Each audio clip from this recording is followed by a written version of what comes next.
بچا لے۔ اللہ اللہ کہتے ہیں امام سفیان ثوری رحمت اللہ تعالیٰ علیہ، امام سفیان ثوری جوانی میں آپ کی کمر جھک گئی تھی اور آپ جوانی میں عصا لے کر کے چلتے تھے۔ میرے آقا صلی اللہ علیہ وسلم کے دیوانوں، یہاں پر امیر خسرو رحمت اللہ تعالیٰ علیہ کا ایک مصرع یاد آتا ہے، بہت کٹھن ہے ڈگر پنگھٹ کی، اللہ اللہ یہ راستہ آسان نہیں ہے، ایمان پر دنیا سے جانے کی بات اللہ اکبر کوئی گارنٹی نہیں ہے کہ کون دنیا سے ایمان پہ جائے گا اور کون نہیں جائے گا۔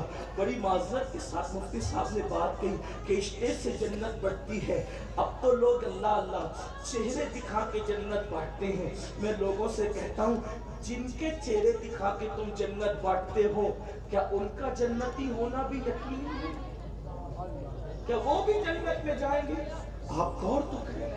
حضرت امام سفیان ثوری جوانی میں ان کی کمر جھک گئی تھی اور عصا لے کر کے چلتے تھے۔ بہت بڑے محدث ہیں، بہت عظیم اللہ اکبر صوفی بزرگ بھی ہے، بڑے عظیم فقیہ بھی ہیں، امام اعظم ابو حنیفہ کے معاصرین میں سے، انہی کے دور کے ہیں، تابعی بھی ہیں، ان کو تابعی ہونے کا شرف بھی حاصل ہے، یعنی یہ صحابی کی زیارت بھی انہوں نے کی ہے۔ امام سفیان ثوری رحمت اللہ تعالیٰ علیہ نے ان کی کمر جھک گئی تھی جوانی میں۔ شاگردوں نے پوچھا کہ حضرت آپ کی کمر جوانی میں جھکنے کا راز کیا ہے؟ کیوں آپ کی کمر جوانی میں جھک گئی تھی؟ تو امام سفیان ثوری کسی کو بتاتے نہیں تھے۔ ایک بہت قریبی شاگرد نے کہا حضرت ہم غیبت کے لیے نہیں پوچھتے، ہم کسی کی ٹو کے لیے نہیں پوچھتے، بلکہ پوچھنے کی وجہ یہ ہے کہ اگر کوئی کسی خاص وجہ سے کمر جھکی ہے تو ہم بھی اس سے عبرت حاصل کریں۔ تو امام سفیان ثوری فرماتے ہیں میرے ایک استاد تھے جنہوں نے 50 سال تک حدیث کا درس دیا اور وہ مسجد کے اندر رات دن معتکف رہے اور انہوں نے مسجد کے باہر کبھی قدم نہیں نکالا۔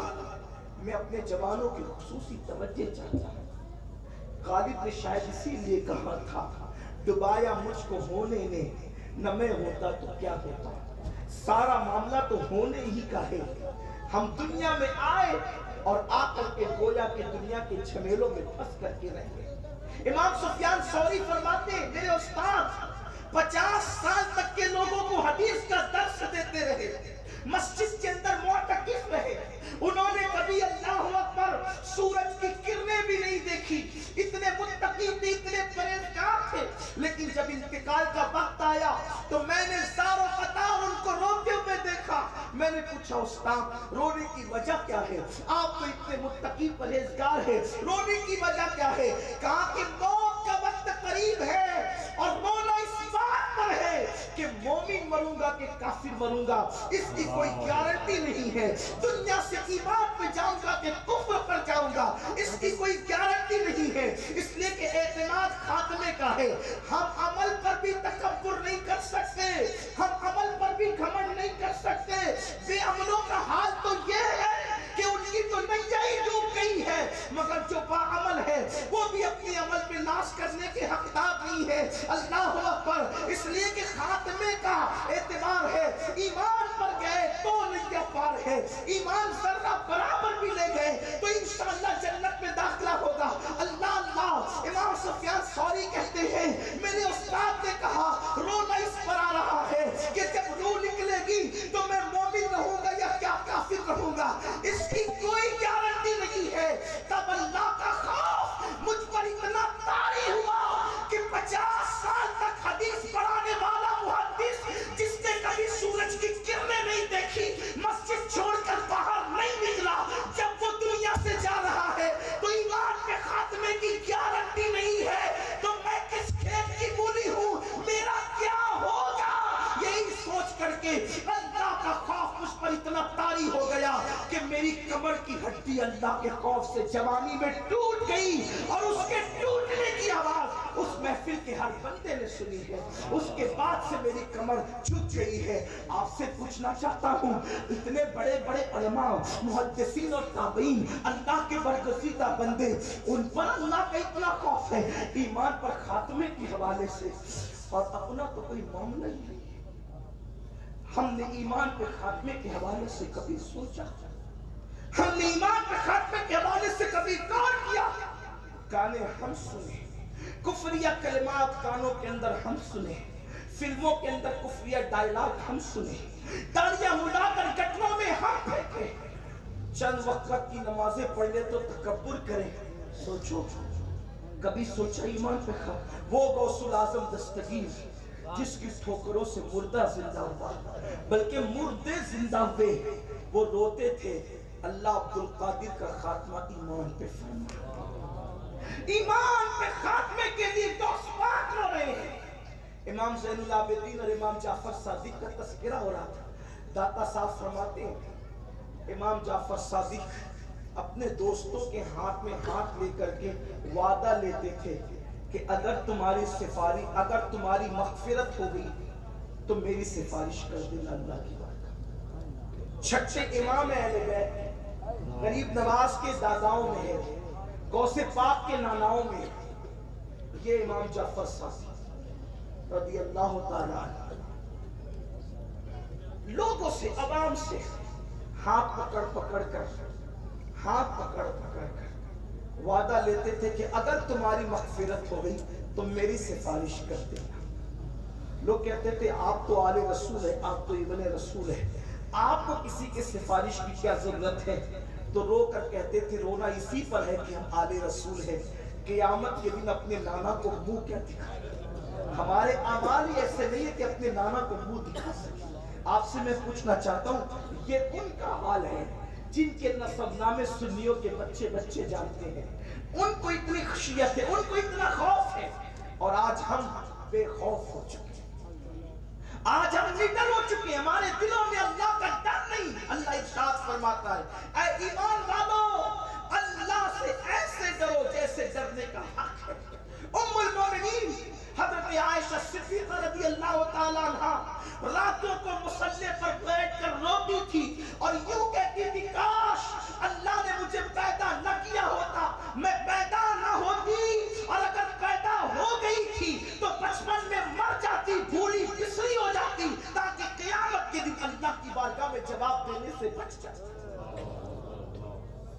مولا کائنات کرم اللہ تعالی وجہ الکریم، وہ علی جن کے بارے میں صحیح حدیث ہے، حدیث صحیح موجود ہے کہ علی جس کو ٹکٹ دے گا، علی جس کو چٹھی دے گا، اللہ اس کو جنت میں داخل فرمائے گا۔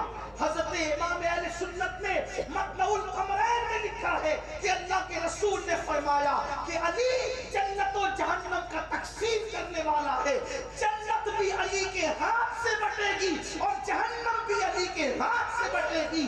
وہ علی جو جنت و جہنم کا بانٹنے والا، مطلع القمرین میں امام اہل سنت نے لکھا ہے کہ علی حوض کوثر پہ چاند پلانے والا، علی باب مدینۃ العلم، علی فاتح خیبر، علی کل ایمان۔ رسول اللہ نے جس کے لیے فرمایا کہ علی سراپا ایمان، وہ علی کے مرتجہ جو سراپا ایمان ہے، جب رات کا آخری پہر آتا تو مولا علی اپنی داڑھی پکڑ کر اللہ کے خوف سے ایسے روتے جیسے سانپ کا ڈسا ہوا تڑپتا ہے، جیسے سانپ کا ڈسا ہوا تڑپتا ہے، اور مولا کائنات رب کی بارگاہ میں رو کے کہتے اللہ علی سے قیامت کے دن تو اس کے اعمال کا حساب لگے۔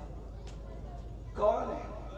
جس کی بیوی خاتون جنت، جس کے بیٹے جنتی جوانوں کے سردار، ارے لوگ عبادت کر کے مغرور ہے، علی کا چہرہ دیکھنا بھی عبادت ہے اور علی کا ذکر کرنا بھی عبادت ہے۔ جس کا چہرہ دیکھنا عبادت ہو، وہ رات کی آخری پہر میں اللہ کے خوف سے یوں روئے جیسے سانپ کا ڈسا ہوا تڑپتا ہے۔ کبھی ہمیں بھی رونا آیا؟ دراصل بات یہ ہے کہ ہمیں ان چیزوں کی طرف توجہ ہی نہیں ہے، اور رہی بات ایمان پہ خاتمے کا معاملہ، کتنا نازک ہے، کتنا نازک ہے ایمان پہ خاتمے کا معاملہ۔ اگر آپ سننا چاہتے ہیں تو میں عرض کروں ایمان کا معاملہ کتنا نہیں، اللہ ایمان جس کا چاہے چھین لے، اس کو کون کیا کہتا ہے؟ کوئی ہے اس سے کچھ نہیں۔ من یہدہ اللہ فلا مضل لہ ومن یضللہ فلا ہادی لہ۔ اللہ جسے ہدایت دے اسے کوئی گمراہ نہیں کر سکتا، اور اللہ جسے گمراہ کرے اسے کوئی ہدایت نہیں دے سکتا۔ اس واقعے کو بیان کیا ہے سید الطائفہ حضرت جنید بغدادی۔ ہم قادریوں کے پیر ہیں حضرت جنید بغدادی، اور اتفاق سے اس سلسلے چشتیہ کے لیے مشہور ہے۔ سید الطائفہ ان کو کہتے ہیں جنید بغدادی۔ اب جنید بغدادی کیا بیان کر رہے ہیں، تھوڑا دھیان سے سنیں، میں اپنے الفاظ کے جامع میں پیش کرنے لگا ہوں۔ اس کو امام ابن الجوزی نے لکھا ہے اور بھی ہمارے بزرگوں نے لکھا ہے۔ اللہ اکبر۔ حضرت جنید بغدادی کہتے ہیں کہ میں اور میرے ماموں حضرت سیدی سختی ہم نے حج کا ارادہ کیا، اور حج کا ارادہ کر کے ہم نے سوچا کہ کسی اللہ کے برگزیدہ بندے کے ساتھ حج کے لیے نکلے۔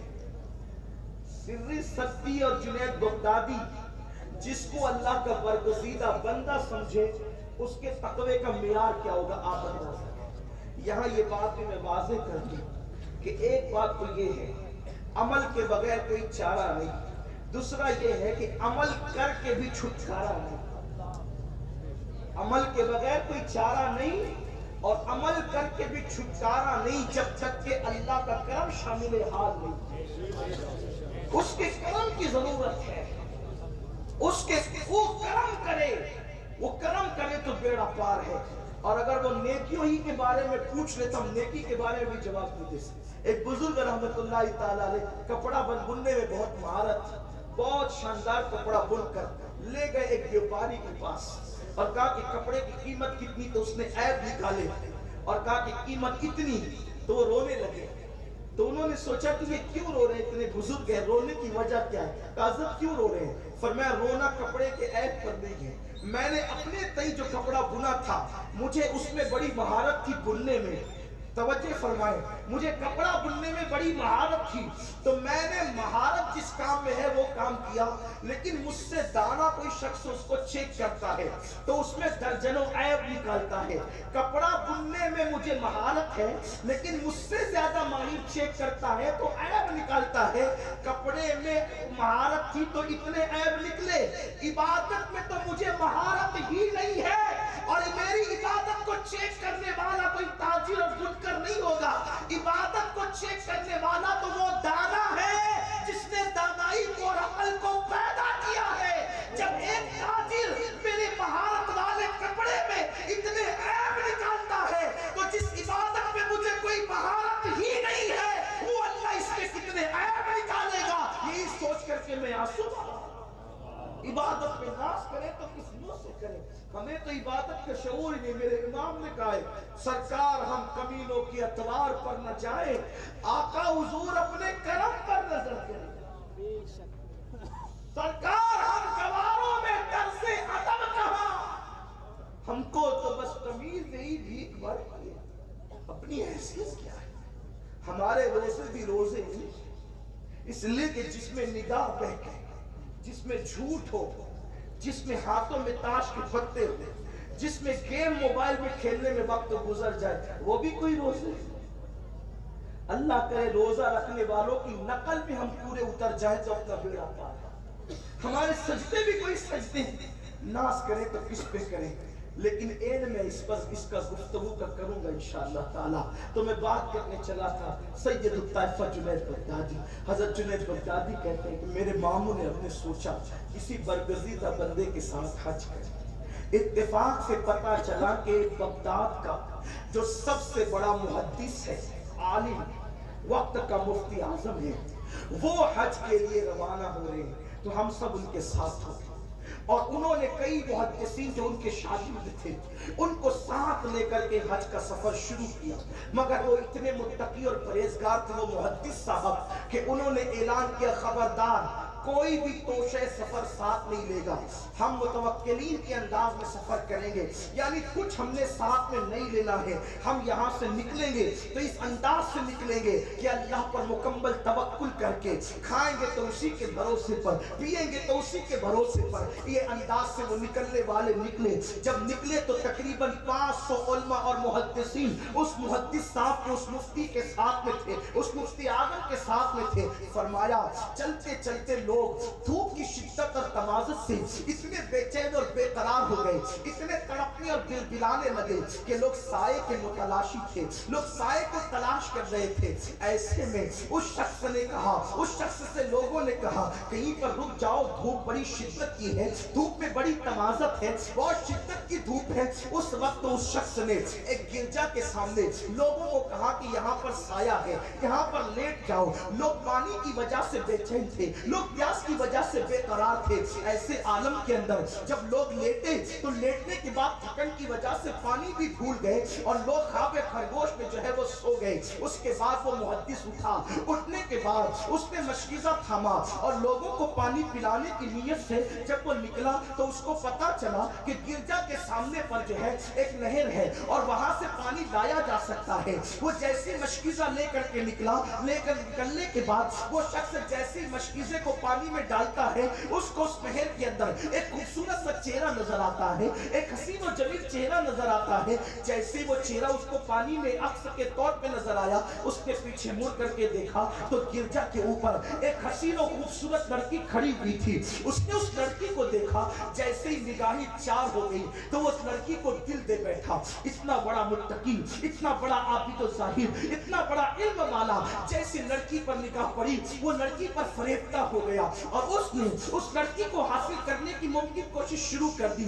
میرے آقا صلی اللہ علیہ وسلم کے دیوانوں، یاد رکھو اگر قدرت کا کرم شامل حال ہو تو میں کھانے اور شراب کھانے چھوڑ کر لوگ مسجد کی کبوتری بن جاتے ہیں، اور قدرت کا کرم شامل حال نہ ہو تو منبر و مینار کے وارث، گنبدوں میں منبر و محراب کے وارثین بھی مسجدوں کو چھوڑ کر کے باپ کے اڈوں کو آباد کرنے لگتے ہیں۔ یہ میرے اللہ کی توفیق کی بات ہے، یہ میرے اللہ کے کرم کی بات ہے۔ وہ جسے چاہے جیسے نواز دے۔ اللہ اکبر۔ میرے آقا صلی اللہ علیہ وسلم کے دیوانوں، نظر کیا پڑنی تھی، اس لڑکی کو دل دے بیٹھے، اور دل دے بیٹھنے کے بعد چونکہ عالم تھے، محدث تھے، بہت بڑے عابد تھے، انہوں نے سوچا کہ کوئی ناجائز و حرام کام کرنے کی بجائے سیدھا اس پر رشتہ لگا دیا جائے۔ اللہ اکبر۔ جیسے دروازے پہ دستک دی گرجا کے، اندر سے راہب نکلا۔ راہب نے پوچھا بات کیا ہے؟ کہا وہ اوپر چاند سی لڑکی جو کھڑی ہے اس سے تمہارا رشتہ کیا ہے؟ راہب نے کہا وہ میری اکلوتی بیٹی ہے، تو کیا اس کے ساتھ میری شادی کرو گے؟ راہب نے کہا، اس گرجا کے مالک نے کہا، وہاں جو مذہبی عیسائیوں کا جو ہے وہ رہنما تھا، اس نے کہا بیٹی اکلوتی ہے، تم چہرے سے مسلمان دکھتے ہو، لیکن میں نے یہ فیصلہ کیا ہے کہ میں نے میری بیٹی کی بات کبھی نہیں ٹالی ہے۔ اگر میری بیٹی تم سے نکاح کرنے کے لیے تیار ہو جائے تو میں اس کے ساتھ تمہارا نکاح کر سکتا ہوں۔ وہ بےتاب ہو گئے، بے چین ہو گئے۔ اللہ اکبر۔ میرے آقا صلی اللہ علیہ وسلم کے دیوانوں، اچھی طرح یاد رکھو، اپنی دعاؤں میں دولت مانگنے والوں، اپنی دعاؤں میں دوسرا تیسرا چوتھا مکان مانگنے والوں، دو بیٹے کے بعد تیسرا چوتھا بیٹا مانگنے والوں، ایک بیٹی کے بعد دوسری تیسری بیٹی مانگنے والوں، خدا کی بارگاہ میں کارخانے مانگنے والوں، خدا کی بارگاہ کے اندر صحت مانگنے والوں، شفا مانگنے والوں، جب ہاتھ اٹھایا کرو تو یہ بھی مانگ لیا کرو، اللہ تو جو چاہے عطا کر، جو چاہے چھین لے، مگر مرتے وقت تک میرا ایمان مت چھیننا، ایمان سلامت رکھنا۔ خوش نصیب ہے وہ لوگ جو دنیا سے اپنا ایمان سلامت لے جاتے ہیں، خوش نصیب ہے وہ لوگ جن کا ایمان سلامت رہتا ہے۔ سرکار امام احمد رضا نے اپنی زندگی میں جتنے مجذوبوں سے ملاقات کی ہے، فرماتے ہیں جتنے اولیاء سے میں نے ملاقات کی ہے، جب دعا کروانے کی باری آئی تو میں نے کہا احمد رضا کو سب کچھ حاصل ہے، ایک دعا کر دو کہ احمد رضا دنیا سے جائے تو ایمان پر جائے، اس سے بڑی کوئی میری خواہش ہی نہیں ہے۔ پیارے دیوانوں، اللہ اللہ، اس شخص نے کہا میری اکلوتی بیٹی ہے، وہ جس کے ساتھ چاہے کہ میں شادی کر دوں گا۔ ایسے عالم کے اندر وہ منتظر ہو گئے، بے چین اور بے قرار ہو گئے۔ اللہ اللہ۔ پھر اس کے بعد وہ راہب گرجا کے اندر گیا اور باہر سے آواز آنے لگی، یہ کان لگا کے محدث صاحب سننے لگے۔ آواز کیا رہی تھی؟ بیٹی ایک شخص ہے جو باہر تیرا ہاتھ مانگتا ہے، خوبصورت بھی ہے، وجاہت والا بھی ہے، تیرا کیا خیال ہے؟ لڑکی نے کہا وہ مجھے مسلمان دکھتا ہے، ہاں بیٹی وہ مسلمان ہے، میں اس سے شادی ضرور کروں گی، لیکن شرط ہے اگر وہ اپنا دین چھوڑ کر عیسائی ہو جائے تو میں اس کے ساتھ شادی کرنے کے لیے تیار ہوں۔ ادھر وہ لڑکی کا جواب مکمل بھی نہ ہوا، اس نے باہر سے چلایا، ہم تیری محبت میں مذہب اسلام چھوڑنے کے لیے تیار ہیں۔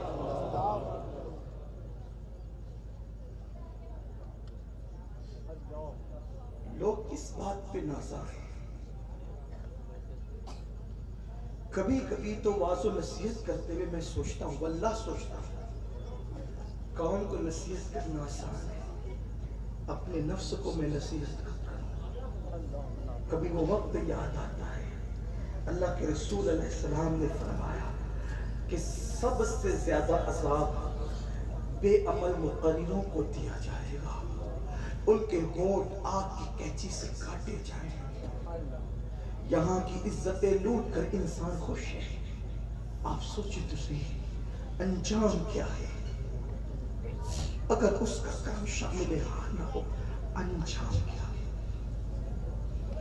ہم تو جنت کے ٹھیکیدار ہیں، ہم تو مذہب کے ٹھیکیدار ہیں، ہم نے تو اپنے آگے کسی کو خوش سمجھا جائے۔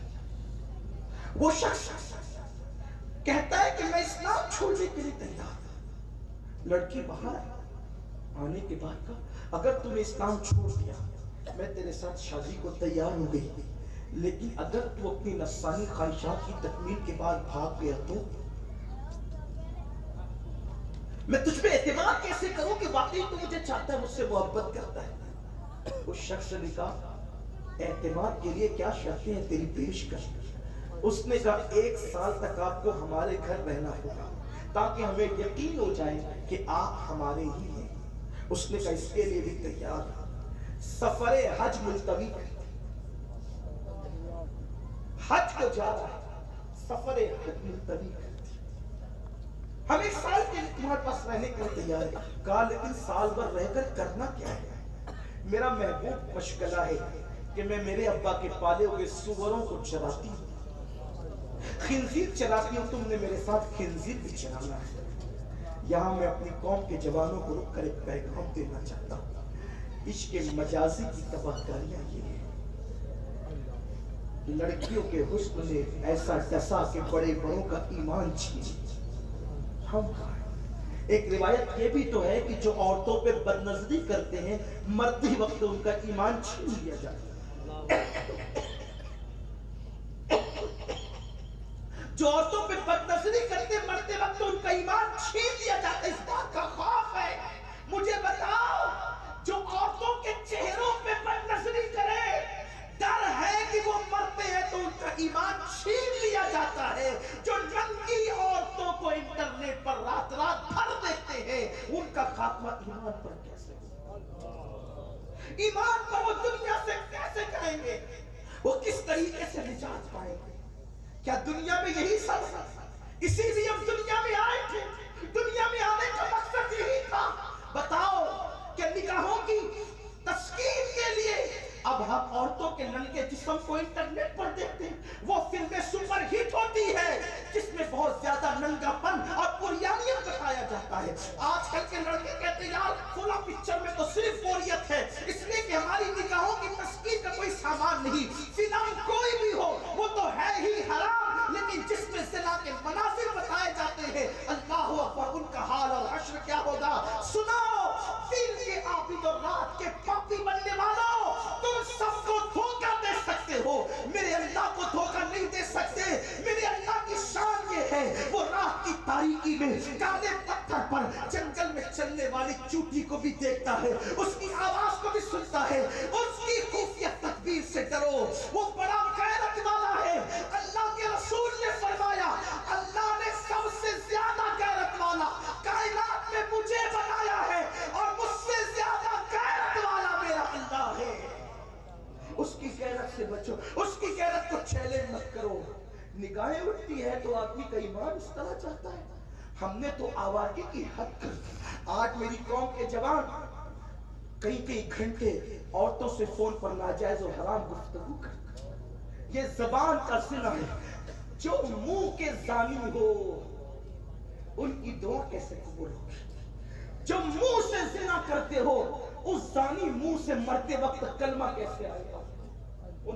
اس لیے کہ سیکسی باتیں کرنا، گندی پاپی باتیں کرنا یہ منہ کا زنا ہے۔ سوچو تو صحیح، جن کی زبان بھی زانی ہو جائے، لوگ کہتے ہیں مولانا دعا قبول نہیں ہوتی۔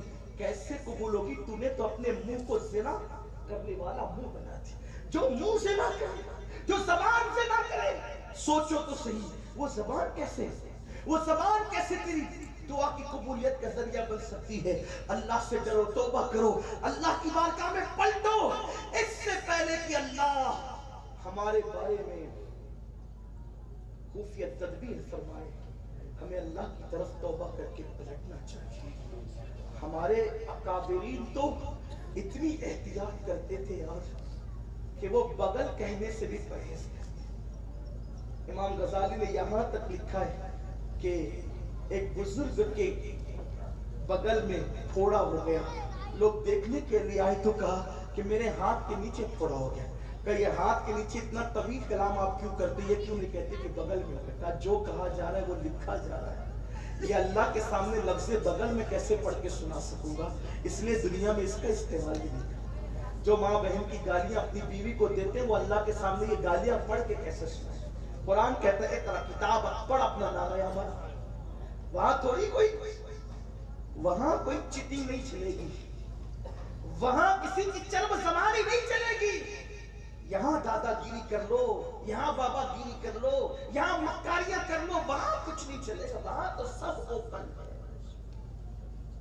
کھول دیا جائے گا۔ وَتُكَلِّمُنَا أَيْدِيهِمْ وَتَشْهَدُ أَرْجُلُهُمْ بِمَا كَانُوا يَكْسِبُونَ۔ منہ پہ مہر لگائی جائے گی، اعضاء کھولنے لگے۔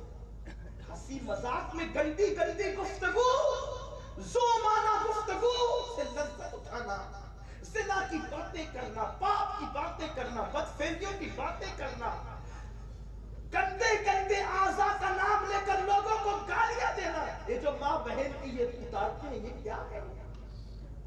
سرکار غریب نواز نے تو یہاں تک کہا اگر تم نے کسی مومن کو گالی دی تو مجھے ڈر ہے، توبہ نہیں کی، معافی نہیں مانگی تو مریں گے تو خاتمہ ایمان پر نہیں ہوگا۔ یہ غریب نواز کا فرمان ان کے ملفوظات میں ہے۔ بہرحال بات دور نہ نکلے، چلے بات جلدی سے سمجھیں۔ اس شخص نے کہا، شخص کیا ہے؟ اس لڑکی نے کہا کہ میں سور چراتی ہوں، خنزیر، 1 سال تک تم نے میرے خنزیر سنبھالنا ہے، میرے ساتھ چرانا ہے۔ اس نے کہا اس کے لیے بھی تیار۔ آج مغربی تہذیب اور مغربی دنیا جو عورت کو اتنا اوپن اور ننگا کر رہی، اس کی وجہ یہ ہے کہ عورت سے بڑا ہتھیار ایمان چھیننے کے حوالے سے ان کے پاس ہے ہی نہیں۔ سب سے بڑا ہتھیار حسن ہے اور وہ حسن اوپن کر چکے۔ اور میری قوم کا حال یہ ہے کہ ہم حسن کے اتنے دلدانا ہو گئے کہ حسن جہاں نظر آ رہا ہے ہم جانے کے لیے تیار ہے۔ اتنی نادانی مت کرو، یہ بدبودار حسن کی کوئی حیثیت نہیں ہے۔ ارے اللہ اکبر، وہ حلال اور جائز حسن جو بیوی کی شکل میں ملتا ہے وہ بھی ہمیشہ نہیں رہتا، اپنے پاس جو حسن ہے یہ بھی ہمیشہ نہیں رہتا۔ آؤ اگر حسن ہی چاہیے تو اس حسن کی طرف بڑھو جس حسن کو قدرت بھی اشتیاق کے ساتھ دیکھتی ہے، وہ حسن ہے اے سید ابرار تمہارا، اللہ بھی ہے طالب دیدار تمہارا۔ کیوں دید کے مشتاق نہ ہو حضرت یوسف، اللہ کا دیدار ہے، دیدار تمہارا۔ آؤ اس حسن کی طرف، ان کی محبت کی طرف آؤ، ان کے عشق کی طرف آؤ۔ اللہ اوروں کے حسن میں مبتلا ہو جاؤ گے تو ایمان چلا جائے گا، ان کی زلفوں کے اسیر ہو جاؤ گے تو اللہ ایمان کا محافظ بن جائے گا۔ ایمان کی حفاظت ہوگی۔ انہیں جانا، انہیں مانا، نہ رکھا کیسے کام، للہ الحمد میں دنیا سے مسلمان گیا۔ اس شخص نے کہا میں سور چرانے کے لیے تیار۔ یہاں تک لکھا ابن الجوزی نے کہ جس عصا کو ٹیک لگا کر وہ محدث عیدین اور جمعہ کا خطبہ دیتا تھا، اسی عصا سے وہ سور کے بچوں کو کور کر رہا تھا، سنبھال رہا تھا۔ اللہ کی بارگاہ میں عافیت کا سوال ہے۔ ایک لڑکی سے حسن کے معاملے میں آنکھ لڑائی، اس انجام کو پوچھو ہمارا کیا حال ہے؟